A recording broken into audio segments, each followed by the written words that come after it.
ఒక్క మేనమామ ఉంటే చాలు కొండంత అండ అన్నది సహజంగా ఉన్న నానుడి. ఈ నానుడికి తూట్లు పొడిచాడో మేనమామ. తన మేనకోడలు అల్లుడిపై దారుణాతి దారుణాన్ని కొడిగట్టాడు. అభం సొభం తెలియని మానసిక వైకల్యం ఉన్న ఇద్దరు చిన్నారుల్ని చిదిమేశాడు. రక్త సంబంధం అక్క పిల్లల్ని పాసం ఆ గుండెను కదిలించలేకపోయాయి.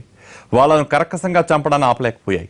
హైదరాబాద్ చైతన్యపురిలో జరిగిన ఈ కవలల హత్య కేసు సంచలనం రేపుతోంది. ఈ వ్యవహారంలో పిల్లల తండ్రికి తన బావమరిది స్కెచ్ గురించి ముందే తెలుసా? మిత్రుల్ని తప్పుదోవ పట్టించి హంతకుడు వారి సాయం తీసుకున్నాడా? ఈ జంట హత్యల వెనుక మేనమామ ఒక్కడే ఉన్నాడా? ఇంకా బంధువులు ఎవరైనా ఉన్నారా? పోలీసులు ఏం చెబుతున్నారు?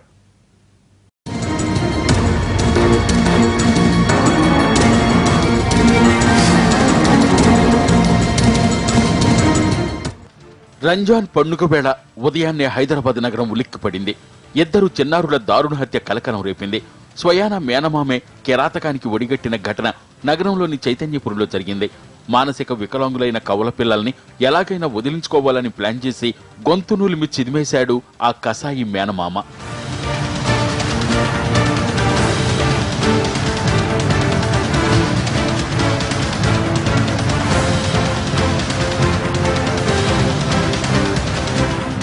అభం శుభం తెలియని చిన్నారులు వాళ్ళు. 12 ఏళ్ల వయసున్న కల్మషం లేని పసి మనసులు.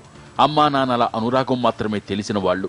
అలాంటి వాళ్ళు మేనమామ కారణంగా విగత జీవులయ్యారు. మనం ఏదైనా కానీ నిజంగా హెల్ప్ చేద్దామంటే వాళ్ళ మేనమామ పెంచుకోవచ్చు, బాధ్యతగా పెంచుకోవచ్చు. ఎంతమంది లేరండి, ఎన్నో స్కూల్స్ ఉన్నాయి అలాంటి వాళ్ళని బాగా తయారు చేయడానికి.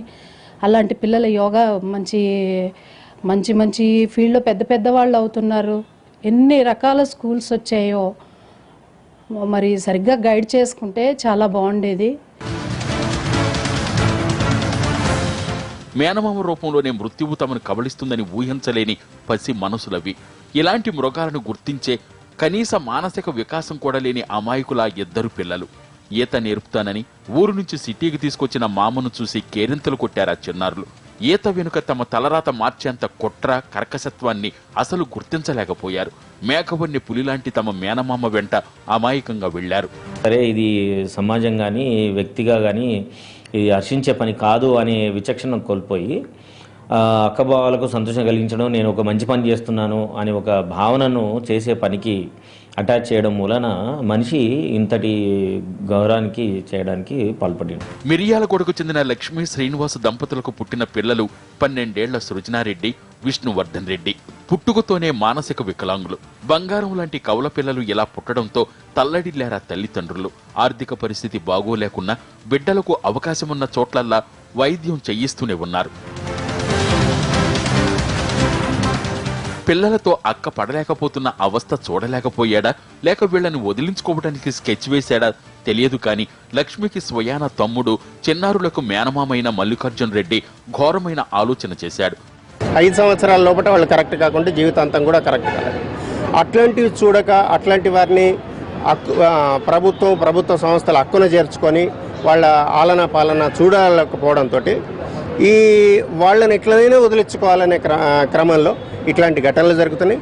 కానీ ఏదేమైనప్పటికీ హత్య దాంట్లో ఎలాంటి రెండో మాట లేదు. పిల్లలకు స్విమ్మింగ్ నేర్పిస్తే మానసిక ఉల్లాసం కలుగుతుందని అక్కకు కళ్ళబొల్లి కబుర్లు చెప్పాడు. మిర్యాలగూడ నుంచి శుక్రవారం సాయంత్రం 6ంటికి హైదరాబాద్ చైతన్యపురిలోని తన ఇంటికి పిల్లల్ని తీసుకొచ్చాడు. కాసేపు సరదాగా కబుర్లు చెప్పారు, ఆడుకున్నారు. అలసిపోయి పడుకున్నారా పిల్లలు. ఆ తర్వాత జరిగిన తంతు వింటే ఎవరికైనా ఒళ్ళు గగ్గురు పొడవడం ఖాయం.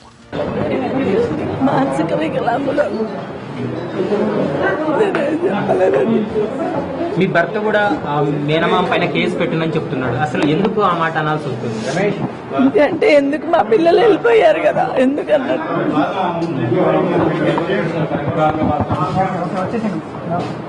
రాత్రి 9-10 గంటల ప్రాంతంలో హాయిగా నిద్రిస్తున్న చిన్నారులను కర్కశంగా చంపేశాడు మల్లికార్జున్ రెడ్డి.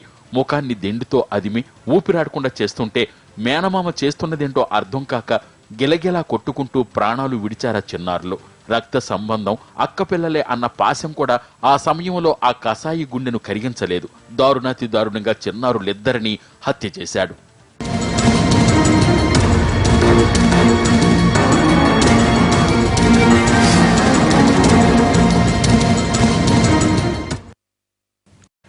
విధి లేని పరిస్థితుల్లో చేసిన ఘోరం కాదు, కసికొద్దీ చేసిన కిరాతకంగా కనిపిస్తుంది జంట హత్యలను చూస్తే. మనోవైకల్యంతో పుట్టాలని వాళ్ళు ఏం కోరి పుట్టారా? ఏ జన్మలో చేసిన పాపమో తెలియదు, ఈ జన్మకి లాంటి పుట్టుకు లభించింది. అది ఎవరి చేతిలోనూ ఉండదు. అలాంటి పిల్లల్ని చంపడమే కాదు, వాళ్ళ మృతదేహాల పట్ల కనీస మర్యాద లేకుండా వ్యవహరించి మేనమామల్లోనే అత్యంత కిరాతకుడిగా ముద్ర వేయించుకున్నాడు మల్లికార్జున్ రెడ్డి.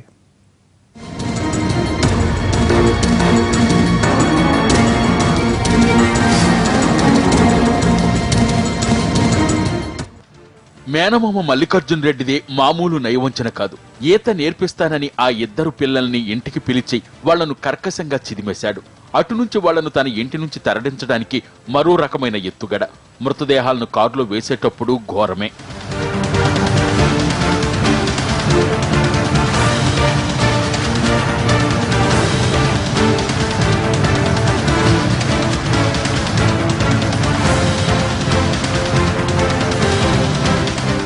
మృతదేహాలను తరలించేందుకు సాయం కోసం తన మిత్రుడికి ఫోన్ చేశాడు. పిల్లలు కూల్ డ్రింక్ అనుకుని బాత్రూమ్ క్లీనర్ హార్పిక్ తాగారు, మిరియాలు కూడా తీసుకువెళ్లాలని అబద్ధమాడాడు. అసలే మానసిక వికలాంగులు. ఆ మేనమామ నిజమే చెప్పుంటాడన్న ఆలోచన కొద్దీ వెంటనే అతడు తన డ్రైవర్ను వెంట పెట్టుకుని చైతన్యపురొచ్చాడు.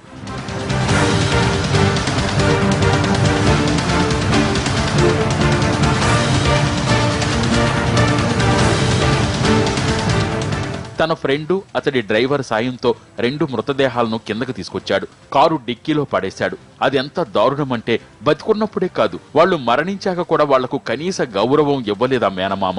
డిక్కీలో సరిపోవడం లేదని శరీరాల్ని వెనక్కి విరిచి కుక్కి పడేశాడు. అరే, వాళ్లు తన అక్కయ్య కన్న గారాల బిడ్డలే అన్న ఆలోచన చేయలేదా కసాయి. ఎన్నో హత్యలు చేసి ఆ శరీరాలను ముక్కలుగా నరికి చంపిన వాళ్ల చెలరేగిపోయాడు.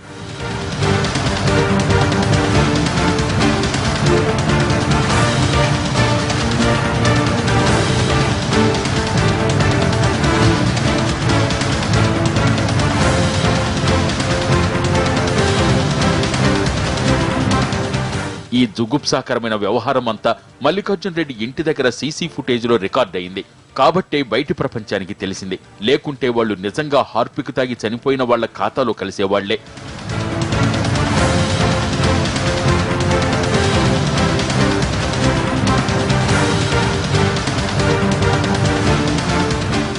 అర్ధరాత్రి 11:41 సమయంలో విగతజీవిగా ఉన్న చిన్నారిని ఈడ్చుకుంటూ రావడం, కారు డ్రైవర్ సహాయంతో డిక్కీలో పడేయడం సీసీ ఫుటేజ్ విజువల్స్ లో స్పష్టంగా కనిపించాయి.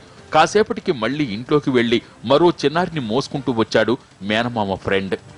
గేటు తీసుకుని బయట కాలు పెడుతుండగా ఎదురుగా అప్పుడే బైక్ పై వచ్చిన ఇంటి ఓనర్ను చూసి గతుక్కుమన్నాడు. ఇంటి ఓనర్ ఏం జరుగుతోందని అడిగినట్టున్నాడు. వెంటనే తమాయించుకుని ఏదో కట్టుకథ చెప్పి బాలుడి మృతదేహాన్ని కారులో ఎక్కించాడు మేనమామ. ఈ దృశ్యాలన్నీ సీసీ కెమెరాలో రికార్డయ్యాయి.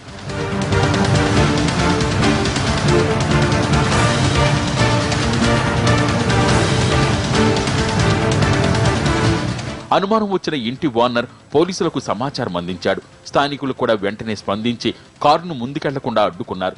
ఈలోగా పోలీసులు వచ్చి మల్లికార్జున్ రెడ్డి సహా మరో 2 అదుపులోకి తీసుకున్నారు. తీసుకొచ్చి వెనక సీట్లో అతన్ని స్పృహ లేకుండా అతను తీసుకొచ్చి వెనక సీట్లో వేయడం జరిగింది. ఏంది అని అడిగేసరికి అన్నోన్ పాయిజన్ తాగిండు. కారణము అతను చెప్పిన కారణము సరిగ్గా చెప్పబోడేసరికి నాకు అనుమానం వచ్చి 100 డైల్ చేశాను. ఆ లోపల ఇంకొక అమ్మాయిని పైన తీసుకొచ్చి వెనక డిక్కీలేసాను. చిన్నారుల్ని చంపేసిన తర్వాత రాత్రి 10 గంటల సమయంలో మల్లికార్జున్ తన బావకు ఫోన్ చేసి చెప్పినట్టు గుర్తించారు పోలీసులు. ఇది ప్లాన్ ప్రకారమే జరిగినట్టుగా అనుమానిస్తున్నారు పోలీసులు. ఈ వ్యవహారంలో ఇంకెవరెవరి పాత్ర ఉందనేది ఎంక్వైరీ చేస్తున్నారు. అబ్బాయిని తీసుకొని పైనుంచి ఇంట్లో నుంచి తీసుకొని వచ్చేస్తుంటే ఏమైంది అని అంటే ఇట్లా హార్పిక్ తాగిండు కూల్ డ్రింక్ అనుకుని ఇట్లా సీరియస్గా ఉన్నదని చెప్పాడు. ఇదని కూడా అనుమానం వచ్చిందంట. ఇంత లోపల ఇంటి ఓనర్ కూడా వచ్చి చూసి ఇదేదో అనుమానంగా ఉన్నదని చెప్పేస్తే ఆ జనాలు గుమ్మిగూడడం జరిగింది. ఆ కారులో శవాలను వేస్తున్నప్పుడు ఆ జనాలంతా పట్టుకున్నారు. పోలీసుకు ఫోన్ చేయగానే మన పోలీసు కూడా రీచ్ కావడం జరిగింది. తర్వాత ఇన్వెస్టిగేషన్ అక్క వాళ్ళని పిలిపించిన ఇన్వెస్టిగేషన్ చేస్తున్నాను కేసు.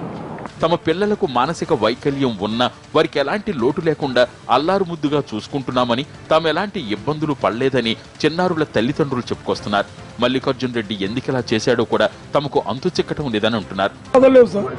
అతనికి ఎప్పుడు బాగా చూసుకుంటా ఆయన కూడా ఎందుకు జరిగిందో తెలియట్లేదు.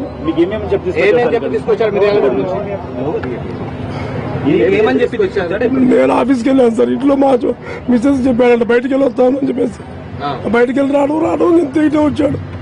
ఎప్పుడు తీసుకొచ్చాడు? నిన్న మధ్యాహ్నం. అనుమానం ఉందా? ఏ అనుమానం లేదండి. చైతన్యపురి చిన్నారుల హత్య కేసులో నిందితులను కఠినంగా శిక్షించాలని డిమాండ్ చేస్తున్నారు బాలల హక్కుల సంఘం నేతలు.